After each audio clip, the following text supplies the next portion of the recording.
On va demander au docteur Ludovic Dabi, mon ami, c'est mon copain de belote à la fac, voilà, parce qu'en fac de médecine, c'est très lourd d'entendre les cours dans les amphithéâtres. Donc vous apprenez sur les livres et vous jouez à la belote pendant que les profs parlent. Voilà, et ensuite on aura effectivement un sommet de plus avec nos charmantes patientes, notre photographe, qui présenteront effectivement cette aventure. Ludovic, mon ami. Merci Alain, bonsoir à tous. Je suis un peu embêté parce qu'Alain, à chaque fois, systématiquement, il me présente comme ça, mais on n'a pas fait que jouer aux cartes quand on était à la faculté, on a aussi appris notre métier, et là, je crois qu'il a très très bien appris son métier. Donc voilà, moi je voulais vous présenter quelque chose qu'on a fait ensemble avec Alain. J'ai eu la primeur de l'association, parce que moi, le projet qu'on a fait, on l'a déjà fait. C'était il y a 4 jours, donc c'était samedi dernier. C'était le marathon de Stockholm, donc un marathon dans la ville de Stockholm, 42 km, 195 à courir. Pourquoi on a fait ça et pourquoi je fais ça? Parce que c'est déjà la deuxième fois qu'on fait quelque chose ensemble avec Alain. Premièrement parce que, vous l'avez tous dit depuis tout à l'heure, le cancer il est toujours présent autour de nous, que ce soit dans la vie privée, on a tous un ami, un frère, un parent, quelqu'un qui a été atteint et qui a eu besoin d'avoir des soins et d'avoir un soutien pour le cancer.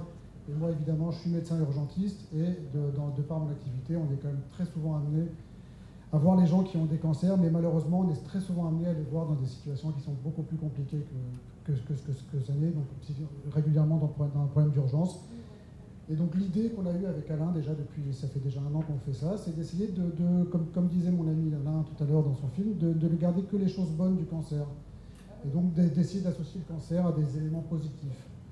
Et donc quand il m'a parlé de son institut Raphaël et de son association, on s'est dit, bah voilà, moi qu'est-ce que je peux faire à mon niveau, mon petit niveau de sportif, c'est de porter les valeurs associatives qu'Alain se montre devant tout le monde. Et donc de quoi le marathon pour son association. Donc voilà, donc on est parti sur le marathon de Stockholm, on a préparé l'équipement, donc ça c'est avant la course, ça s'est fait de façon un peu précipitée puisque l'association n'étant pas encore créée, on a été obligé de faire ça un peu dans l'urgence, mais bon, c'est dans l'urgence que je travaille le mieux. Là on est pareil, on est toujours avant la course, là c'était un peu, le trouillomètre à 0, là je partais juste après, donc le t-shirt de l'association, les chaussures qui étaient déjà prêtes avec la petite puce qui permet de nous localiser sur le parcours. On était 3 à partir pour l'association. Moi je suis médecin urgentiste, je suis parti avec une équipe complète de SAMU, parce que moi je travaille au SAMU, j'ai mon copain complètement à droite qui est ambulancier, et mon copain complètement à gauche qui est infirmier, donc on travaille tous ensemble.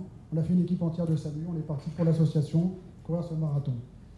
Cyril vous a montré tout à l'heure des photos de ses combats, moi je vous montre des photos un peu plus jolies quand même, je pense. Stockholm, une ville qui est sur l'eau, une ville maritime, plein de petites îles les unes à côté des autres. Très jolie d'ailleurs, des très jolis musées, le bateau qui est derrière c'est un musée. Mais qui dit ville maritime dit plusieurs choses. Premièrement, ça c'est le parcours du marathon, on peut voir qu'on passe à chaque fois d'île en île, à chaque fois régulièrement.